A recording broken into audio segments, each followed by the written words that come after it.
আজকে আমি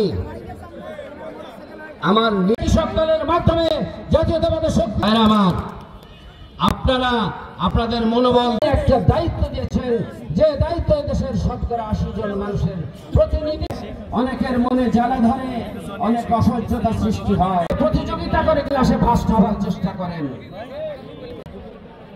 এমন অবস্থা হয়ে গেল যে সমুদ্রের ভাই, আপনি কি জানেন আমাদের প্রিয় নেতা ওবায়দুর রহমান মারা গেছেন? তাদের উদ্দেশ্যে বলে দিতে চাই, ওই মুচকি হাসা বন্ধ করে দেন। আগামী দিনে আমার নেতা তারেক রহমান বলেছেন, বিএনপি যদি মানুষের ভোট নিয়ে রাতের বেলার ভোট না, একটা দায়িত্ব দিয়েছেন, যে দায়িত্ব দেশের 80% জন মানুষের। আমরা 17 বছর লড়াই করেছি, রক্ত দিয়েছি, ঘাম ঝরিয়েছি, জীবনের ঝুঁকি নিয়েছি সেই ভোটের জন্য। সেই ভোটের মাধ্যমে আমরা যদি এবার ক্ষমতায় যাই, আমরা কৃষকদের জন্য কি কি করব, এটা আমার নেতার নির্দেশ যে তৃণমূলে এই বার্তা তোমরা ছড়িয়ে দাও। এইবার আমরা ক্ষমতায় যেতে পারলে কৃষক যাতে তার ফসলের ন্যায্য মূল্য পায়, প্রত্যেকটা ইউনিয়নে সরকারিভাবে ক্রয় কেন্দ্র নির্মাণের কর্মসূচি আমরা হাতে নেব।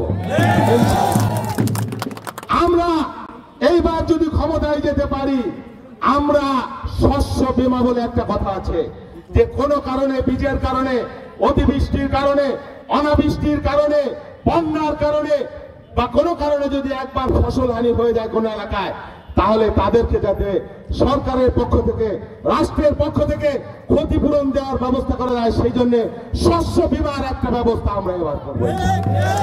বিএনপি যদি ক্ষমতায় যায়, ইনশাল্লাহ আগামী দিনে প্রত্যেক কৃষকের জন্য কৃষি কার্ডের ব্যবস্থা করে রাষ্ট্রের পক্ষ থেকে তাকে সার, বীজ, কীটনাশক এবং সেচের জন্য একটা বরাদ্দ আমরা কৃষি কার্ডের মাধ্যমে প্রত্যেকটা কৃষক পরিবারের মধ্যে আমরা দিব। সেই কার্ডের মধ্যে এগুলো হবে। এবার আমরা ক্ষমতায় গেলে কৃষিকে আধুনিকরণ করবার জন্য কৃষি যন্ত্রপাতি আমদানির উপরে সকল প্রকার ট্যাক্স, ফ্যাট এগুলো প্রত্যাহার করা হবে ইনশাল্লাহ।